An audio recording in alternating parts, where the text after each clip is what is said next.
Welcome back to my channel. இந்த வீடியோவில் நம்ம அவுட் கிளிஃப் வாக்கிங் தான் நம்ம பார்க்க போகிறோம். அவுட் கிளிஃபோட வாக்கிங் எல்லா டீட்டெயில்ஸும் இதில் நான் சொல்கிறேன், கண்டிப்பாக பாருங்கள். அயர்லாண்டுக்கு வர்றவங்க கண்டிப்பாக மிஸ் பண்ணக்கூடாத ஒரு இடம் இந்த அவுட் கிளிஃப். இது நீங்கள் 2 விதமாக கவர் பண்ணலாம். ஒன்று ட்ரெயினில், சிட்டிலேருந்து ட்ரெயினில் வந்தீங்கன்னா கிளைம்பிங்கும் நீங்கள் நடந்து வர மாதிரி இருக்கும், திருப்பி போகிறதும் நடந்து வர மாதிரி இருக்கும். அப்படி இல்லைன்னா நீங்கள் பஸ்ஸில் வரலாம். பஸ்ஸில் வந்தீங்கன்னா டைரெக்டாக கிளிஃபுக்கு மேலே இந்த ஸ்டேஷனில் அவுத்து கிளிஃப் சம்மிட்டுன்ற ஸ்டாப்பில் இறங்கிட்டு நடந்து போகலாம். ஸோ இதுதான் உங்களுக்கு ஈஸியாக இருக்கும். இங்கே பார்த்தீங்கன்னா டோட்டலாக 4 ரூட் இருக்குது. ஒன்று க்ரீனு, ரெட்டு, ப்ளூ, பர்பிள் அப்படின்வாங்க. ஸோ க்ரீனு ரொம்ப ஈஸி அண்டு ஷார்ட்டஸ்ட்டு. அது நீங்கள் அந்த போர்டை பார்த்தீங்கன்னா தெரியும், அங்கே போர்டு வச்சுருந்தாங்க. நான் இந்த வீடியோவில் ஃப்ரண்ட்டில் காட்டியிருப்பேன். எந்தெந்த கலருக்கு எந்த டைரெக்ஷனில் போனோம், எவ்வளோ கிலோமீட்டர் வாக்கிங்கு, எவ்வளோ டைம் எடுக்கும், அப்புறம் கஷ்டமாக இருக்குமா ஈஸியாக இருக்குமா, அதெல்லாம் கிளியராக மென்ஷன் பண்ணுவாங்க. நான் இப்போ க்ரீன் ரூட் தான் எடுத்திருக்கேன். இருக்கிறதுலே ஷார்ட்டஸ்ட் அண்ட் ஈஸி. உங்களுக்கு நிறைய டைம் இருந்துச்சுன்னா நீங்கள் ரெட்டோ இல்லைன்னா வயலட் இது மாதிரி எடுக்கலாம். அப்படி எடுத்திங்கன்னா அந்த லைட் ஹவுஸ், நான் கொஞ்சம் நேரத்துக்கு முன்னாடி காட்டியிருந்தேன், அந்த தூரத்தில் தெரியுது பாருங்கள் இந்த லைட் ஹவுஸ். அந்த லைட் ஹவுஸ்க்கெல்லாம் நீங்கள் போயிட்டு வர மாதிரி இருக்கும். நம்ம க்ரீன் எடுத்தனால அந்த லைட் ஹவுஸ்க்கெல்லாம் போகல, டைரெக்டாக ஷார்ட் ரூட்டில் நமக்கு ஹவுத் ஹார்பர் போயிடும். இப்போ பாருங்கள், நம்ம க்ரீன் ரூட் எடுத்தனால நடந்து போயிட்டுருக்கிறப்போ நீங்கள் மற்ற கலரில் எடுக்கிற ரூட்ஸை கூட பார்க்கலாம். அப்படி இல்லை நீங்கள் உங்களுக்கு ஸ்பெசிஃபிக்கான லொக்கேஷனில் எனக்கு அந்த பிக்சர் வேணும், அந்த இடத்துல ஃபோட்டோ எடுக்கணுன்னா நீங்கள் அப்படியே கூர்க்கால நடந்து கீழே போய்க்கலாம். அதெல்லாம் பிரச்சனை கிடையாது. அதனால் நான் அட்வைஸ் பண்ணுறது என்னென்னா, உங்களுக்கு அந்த லைட் ஹவுஸை மட்டும் பார்க்கணுன்னா நீங்கள் அங்கே போய் பார்த்துட்டு அதுக்கப்புறம் க்ரீன் ரூட் எடுத்து வந்தீங்கன்னா ஈஸியாக கவர் பண்ணிடலாம்.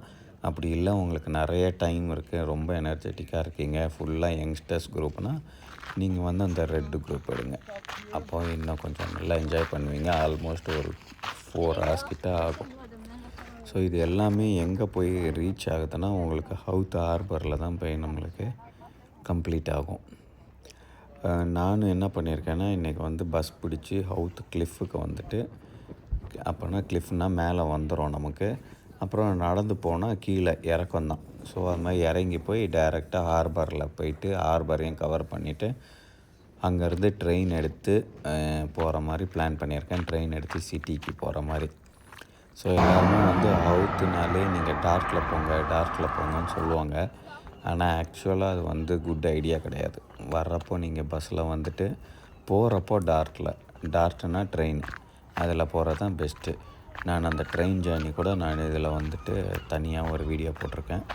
இப்போ பாருங்கள், நான் அந்த ஹில்ஸ் எல்லாம் முடிச்சுட்டு ஒரு ரோடு வழியாக குட்டியோண்டு ஒத்தடி பாதை மாதிரி இருக்குது பாருங்கள்.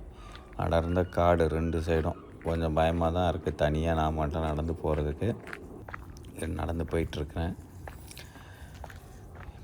ஏதாவது இருக்குதான்னு கூட நமக்கு தெரியல. அந்த அளவுக்கு அடர்ந்த காடாக இருக்குது. ஆள் நடமாட்டமே இல்லை, நான் மட்டும்தான் நடந்து போயிட்டுருந்தேன். அந்த ரோடு முடித்த உடனே நமக்கு இப்படி ஒரு ஹிடன் பீச் ஒன்று இருக்குது இங்கே. ஸோ இங்கே டைம் இருந்ததுன்னா அந்த ஹிடன் பீச்சில் இறங்கி குளிங்க. நீங்கள் ஏர்லி மார்னிங் வந்தீங்கன்னா அங்கே கொஞ்சம் பாறைங்க இருக்குது பாருங்கள். அந்த பாறைங்களில் சீல்ஸ் எல்லாம் பார்க்கலாம். இந்த பாறைங்க மேலே சீல்ஸுங்கெல்லாம் கிடக்கும். அது மாதிரி சாயங்காலம் வந்தீங்கன்னா கூட சீல் இருக்க சான்ஸ் இருக்குது. மோஸ்ட்லி நீங்கள் சீல் நீங்கள் பகலில் இங்கே பார்க்க முடியலன்னா ஹவுத் ஹார்பர் போனீங்கன்னா கண்டிப்பாக இந்த சீலுங்களை பார்க்கலாம். நான் ஹவுத் ஹார்பர் போயிட்டு அங்கே இருந்துச்சுன்னா காட்டுறேன். இப்போ நமக்கு டைம் கிட்டத்தட்ட 11:30 கிட்ட ஆகுது. அதனால தான் இங்கே சீல் எதுவும் பார்க்க முடியல. அதுங்களை பார்க்குறதுக்கு நம்ம காலையில் வரணும், வெயில் இல்லாத டைமில். ஸோ இப்போ பாருங்கள், நம்ம ஆல்மோஸ்ட் ஹார்பர் கிட்ட வந்துட்டோம். ஹார்பர் கண்ணுக்கு தெரியுது தூரத்தில். அது பக்கத்தில் ஒரு ஐலாண்டு கூட இருக்குது நமக்கு. நம்ம ஃப்ளைட் 2 டைரெக்ஷனில் லேண்ட் ஆகும்.